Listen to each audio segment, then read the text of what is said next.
اگر آپ بہت ساری آج کل لیڈرشپ کی کتابوں کو پڑھیں تو آپ کو یہ چیز نظر آئے گی کہ اٹ از سیڈ کہ we must begin with the end in mind, کہ کوئی بھی آپ نے بزنس، کمپنی، کوئی ایسی چیز سٹارٹ کرنی ہے تو آپ کو اس کا اینڈ کی سمجھ آنا بہت ضروری ہے کہ اتنے سالوں کی محنت کے بعد آپ اختتام کہاں کریں گے۔ تو جب ہم اپنے پیارے پیغمبر حضرت محمد صلی اللہ علیہ وسلم کی لیڈرشپ کو دیکھتے ہیں تو یہ ہمیں بہت کلیئر ہوتا ہے کہ ان کا ویژن فرام دا بگننگ، پہلے سے ہی بگننگ سے ان کا ویژن بہت کلیئر تھا۔ قرآن میں تقریباً 306 دفعہ اللہ تعالیٰ نے دنیا اور رحمت العالمین کا ذکر کیا ہے کہ ہمارے پیغمبر صلی اللہ علیہ وسلم صرف حجاز کے ایریا کے لیے نہیں بھیجے گئے تھے۔ جو حجاز کا ایریا ہے وہ اگر آج کل کی آپ سمجھیں تو تقریباً ملیشیا کا جتنا ایریا ہے اتنا بڑا ایریا تھا، جس کے اندر بہت سارے ڈفرینٹ ٹرائبز، ریلیجنز، زبانیں، کلچرز ایگزسٹ کرتے تھے۔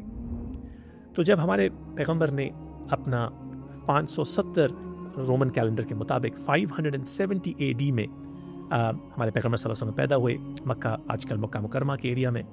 اور پھر انہوں نے اگلے 40 سال اللہ نے ان سے تیاری کروائی، نبوت کی، اور 40 سال کی عمر میں ہمارے پیغمبر پہ نبوت آئی۔ اس کے اگلے 13 سال کو اگر ہم دیکھیں تو ایک طرح کا ہمیں لیڈرشپ تھاٹ پروسیس اور ڈائنامک نظر آتا ہے، اور پھر ہم اگر ہجرت کے بعد کے 10 سال کو اسٹڈی کریں تو ہمیں کمپلیٹلی ڈفرینٹ ڈائنامک نظر آتا ہے۔ اگر آپ ہمارے پیارے پیغمبر حضرت محمد صلی اللہ علیہ وسلم کی زندگی کو اسٹڈی کریں تو آپ یہ دیکھیں گے کہ بہت سارے ایسے معاملات ہمارے پیغمبر نے اللہ تعالیٰ کی رہنمائی سے اس وقت اپلائی کیے جب ان کا وقت آیا۔ ایسے بہت سارے معاملے انہوں نے روک دیے یا ویٹ کیا جب تک وہ انوائرمنٹ، کلچر اس طرح کی ڈیسیجن کے لیے سیٹ نہیں ہو گیا، اور اس کے اندر ہمیں بہت ساری حکمت نظر آتی ہے۔ اکثر اوقات ہمارے پاس لوگ آتے ہیں، ہمیں پوچھتے ہیں کہ میں بزنس سٹارٹ کرنا چاہتا ہوں، مجھے میری کمپنی نے پروموٹ کر دیا اور اب میرے پاس امپلائیز ہیں جن کی میں مینیج کرنا چاہتا ہوں، تو میں کیا لیڈرشپ فریم ورک اپلائی کروں؟ تو اس کے اندر ہمیشہ یہ سیکھنے کی ضرورت ہے کہ ہر چیز کا،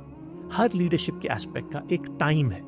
جس کو آج ہم سچویشنل لیڈرشپ کہتے ہیں۔ تو ہمارے لیے یہ کلیئر ہو گیا کہ ہمارے پیغمبر کا ویژن لیڈرشپ کا رحمت العالمین کا ویژن تھا۔ وہ صرف ان لوگوں کے لیے ان کی زندگی بدلنے نہیں آئے تھے جو ان کے گرد و نواح میں تھے، جیسے کہ بہت سارے پہلے پیغمبر جو کہ اللہ تعالیٰ نے بھیجے، ان کی جو فوکس تھا یا ان کی ٹیچنگز تھیں وہ انہی لوگوں کے لیے تھیں جو ان کی قوم میں سے تھے۔ ہمارے پیغمبر حضرت محمد صلی اللہ علیہ وسلم کی ایک بہت امیزنگ کوالٹی جو ہمیں نظر آتی ہے،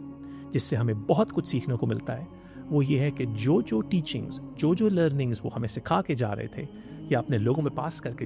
کے جا رہے تھے، وہ آگے 1447 سال تک اتنے ہی ریلیونٹ ہیں جتنے کہ اس وقت تھے۔ یہ ویژن کی جب ہم بات کرتے ہیں، ویژن کا مطلب کیا ہے؟ Having a clear idea of what success looks like,